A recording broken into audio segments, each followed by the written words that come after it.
Chapter 30. The animals gaped at me in astonishment. Even the youngest babies knew about the "don't talk to people" rule. Bongo darted to my top branch. "Red!" she cried in a strangled whisper. "You can't!"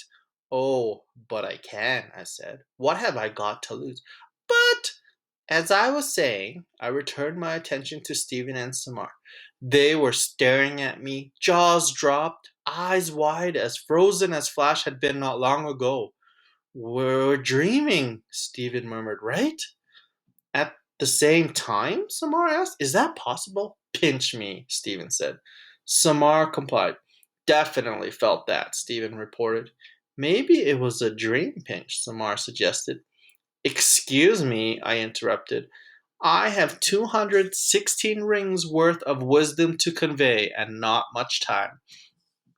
Stephen reached for Samar's hand. "If it's a dream," he said, "at least it's a cool one." And so I began. Chapter 31. I haven't always been a wish tree. It happened in 1848, long before I was surrounded by concrete and cars, when I was just a few decades old, still a youngster by Red Oak standards. No longer a lanky sapling, I was solid and strong, but not anchored to the earth the way I am now. This was a time like many other times when hungry, desperate people sailed on crowded boats to settle here. Many of them ended up, as they always seem to, in my neighborhood. The blue and green houses were brown then and filled to overflowing with new arrivals. Sometimes the newcomers were welcomed, sometimes they were not. But still they came, hoping and wishing, as people always do. One of our new residents was a young Irish girl named Maeve. She'd voyaged across the Atlantic with her 19-year-old brother, who died of dysentery during the trip. Their mother had passed away shortly after Maeve was born, their father when their children were 9 and 12. Maeve was solid and plain, but when she smiled, it was like sunshine peeking through clouds. She had a deep laugh, and her hair was brilliantly red as my finest autumn attire. 16, alone and penniless, Maeve shared a tiny room with 5 other immigrants. She worked night and day, cleaning and cooking and doing whatever she could to stay alive. Maeve soon discovered she was gifted at caring for the sick. She had no special knowledge, no secret remedies, but she was kind and patient, and she knew how to soothe a fevered brow with a cool cloth as well as anybody. But when she did what she didn't know, she was willing to learn. As time passed, word grew of Maeve's abilities. People brought her their sick piglets and their lame horses, their coughing children and fretful babies. Always, she explained that she wasn't sure she could help, but since people in the neighborhood were too poor to go to a doctor, they turned to Maeve. And since people believed she could help them get better, Maeve tried to live up to their hopes. When she succeeded, and even when she didn't, patients and their families would leave small tokens for her: a whittled figurine of a bird, a hairpin, half a loaf of bread. Once someone even left a leather covered journal with a tiny silver key that opened its lock. When Maeve was out tending to someone who was sick, people took to leaving their thank yous in my lowest hollow. It was still a fresh wound, just a couple of seasons mended. But because it faced the house where Maeve roomed and not the street, it was a safe place to leave a token of gratitude. That's when I realized that hollows can be a good thing for people, not just birds and animals. Little did I know just how good. Chapter 32.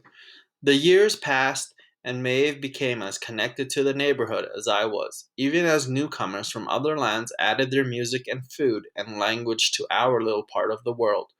No matter where people were from, Maeve cared for them as best she could.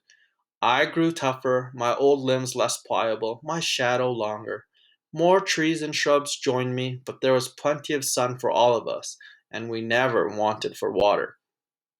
I've hosted many families by then, mice and chipmunks in particular. My closest confidant was a young gray squirrel named Squibbles. All squirrel names begin with the letters SQU. Squibbles was especially fond of Maeve, who often fed the little squirrel table scraps. Privately, Squibbles and I worried about Maeve. Along the way, Maeve had seen a suitor or two, but nothing much came of those flirtations. She had friends aplenty and work to do from dawn till dusk. Still, she seemed lonely. Sometimes Maeve would sit on the porch steps watching happy families stroll past, and her eyes would well up with tears. At night, she'd gaze out an open upstairs window, and her sighs would float to us on the breeze, melancholy as the call of a mourning dove. Often Maeve would just sit at the base of my trunk and write in her journal. Now and then she'd read passages aloud. She spoke about the Irish countryside fading into fog. She spoke about her family she'd lost. She spoke about her secret hopes and fears and longings. She had love to give, and no one to give it to. Maeve adored early mornings, when the world was bathed in mist and the sun was still a promise. She would lean against my trunk and close her eyes and hum a tune from her childhood. One day, the first day of May, Maeve joined me at dawn. To my surprise, she reached up to my lowest bough and gently tied a scrap of blue striped fabric in a careful knot. I wish, she whispered, for someone to love with all my heart. That was my first wish, and the beginning of many more. Chapter 33. As the weeks passed, the piece of fabric on my branch drew many comments. Some of the folks in our neighborhood, the ones from Ireland, would nod knowingly and smile. To them, Maeve would simply say in her lilting voice, "That's my raggy tree. She's not a hawthorn, but she'll do just fine." People who'd come here from other lands, and there were many of them, would frown at the rag or even reach up to remove it. Maeve would warn, "Don't you be touching my wish now." Patiently, again and again, she would explain how in her old home, leaving wishes on a raggy tree was a time honored tradition. Now and then, people would ask Maeve what she'd wish for. She'd tell them the truth, with a sigh and a wry smile. "Nothing much, just someone to love with all my heart. Nothing much at all." Sometimes people would laugh, sometimes they would roll their eyes. "A wish on a rag won't bring you love, dearie," they would say. But usually, people gave Maeve a kind smile, a squeeze on the arm, a knowing nod, and then they too would ask if they could add a wish of their own. Chapter 34. Another year passed. As May neared, I found myself hosting more scraps of fabric than budding leaves. Squibbles tried to steal a few fabric strips to line his dray, the nest made of leaves and twigs high in one of my forked branches. I explained he'd have to stick with moss and pine needles until the 1st of May. Wishes, according to Maeve, could not be touched until after May Day. Then, the ones that weren't carried off in the wind or dragged to the ground by the rain could be removed by people or by enterprising squirrels. I suspect she made up that rule for my benefit, so I could grow unfettered without the weight of wet rags dragging me down. Just before dawn, on the 1st of May, a young woman approached me.